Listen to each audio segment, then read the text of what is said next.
Hey everyone, my name is Tim Grant and I am a liberal. And I'm Kristian Phillips, and I'm a conservative. I'm having a hard time buying into this idea that these liberals believe that global warming is caused by man. I believe it's a naturally occurring process that the Earth goes through. Well, why do you believe that? I believe that the Earth goes in cycles. Look back on the records and see that the Earth has gone through many changes of hot and cold. For example, look at the ice ages. There's been multiple ice ages throughout history. With that evidence, I think it's safe to say there must be periods of warmth. The Earth has been doing this for years and years without us. It seems very ignorant to say that humans played a role in global warming. Well, yeah, that is technically true, that yes, the Earth does go through cycles, and it is natural for the Earth to go through cycles, and there have been a lot of ice ages and such, and obviously that means that there will be periods of warmth and of cold.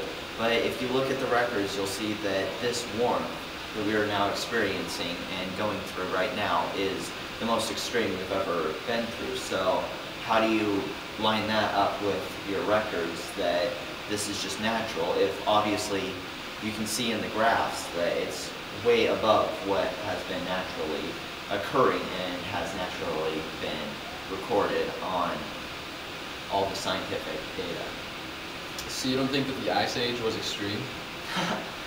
Well, I mean, obviously that the Ice Age was extreme. I mean, of course it's extreme, but humans are emitting huge amounts of CO2 through cars and electricity, burning coal and stuff like that. We're emitting huge amounts of CO2 into the atmosphere, and that traps the sun's radiation into the earth, and that radiation causes cancer, not only warming, but causes cancer and, of course, weather patterns to be all disrupted. And so there's multiple effects to why we shouldn't have this global warming and all this pollution. It's not only warming. Actually, there's been higher counts of CO2 in the past. Look back to the Jurassic period, when dinosaurs were roaming the Earth. CO2 levels were at 3,000 parts per million. But if you compare them to today's CO2 levels, they're only at 380 parts per million, a significantly lower number. Oh, okay. Well, if you guys want to see modern day evidence of the effects that global warming and the greenhouse gases have caused on the Earth, all you have to do is look at all the natural disasters that have been occurring through the past years. It's been dramatically spiking, and all of a sudden we've been having huge hurricanes, huge earthquakes, and all stuff like that. In 2011, there was a record-breaking number of natural disasters. There was actually 89 natural disasters that happened in 2011. Obama called it a record-breaking year for natural disasters. So obviously something is going on with the climate, and obviously there's something different, because this isn't natural to go through so many natural disasters like this.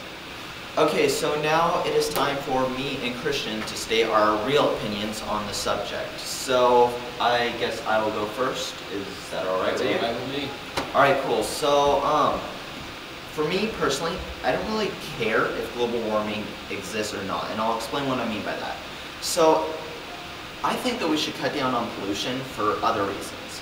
Like last year when I went to Chengdu, which is a central city in China, or it's a city in central China. When I went to Chengdu, the clouds they weren't really clouds, it was pure pollution, and that pollution was horrible. I mean, you literally couldn't even see the sun.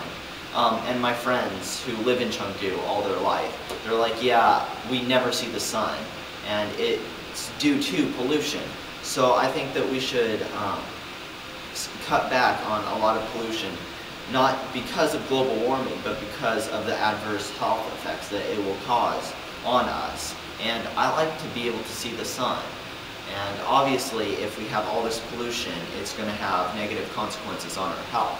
So I believe that we should cut down on pollution for our own health's sake. And if global warming is a real thing, well, then we've just killed two birds with one stone. We've killed both of the problems by just knocking out pollution. So I think it's a no-brainer that we should automatically try to go forward with trying to solve global warming through cutting down on pollution. I agree with Timmy on the sense that we do need to take care of the pollution, whether or not global warming is an issue here. Drive more gas-efficient cars and all that business. It can't be good for us to breathe in, even if global warming doesn't exist, which the evidence says that it is getting warmer on Earth, but we can't 100% attribute that to man. I mean, with sunspots and volcanic eruptions and tides and pollution from naturally occurring sources, quite a bit of it is natural. It's one of the Earth's cycles, I believe. But other than that, we do need to be taking care of the man-made sources, factories and vehicles and methane from cow farts. We'll deal with those cows. I believe it needs to be taken care of. We need to do something about it. For the future, for the kids. Yeah. A lot of conservatives will say that they hate the EPA and they just want to strip it and completely take it away.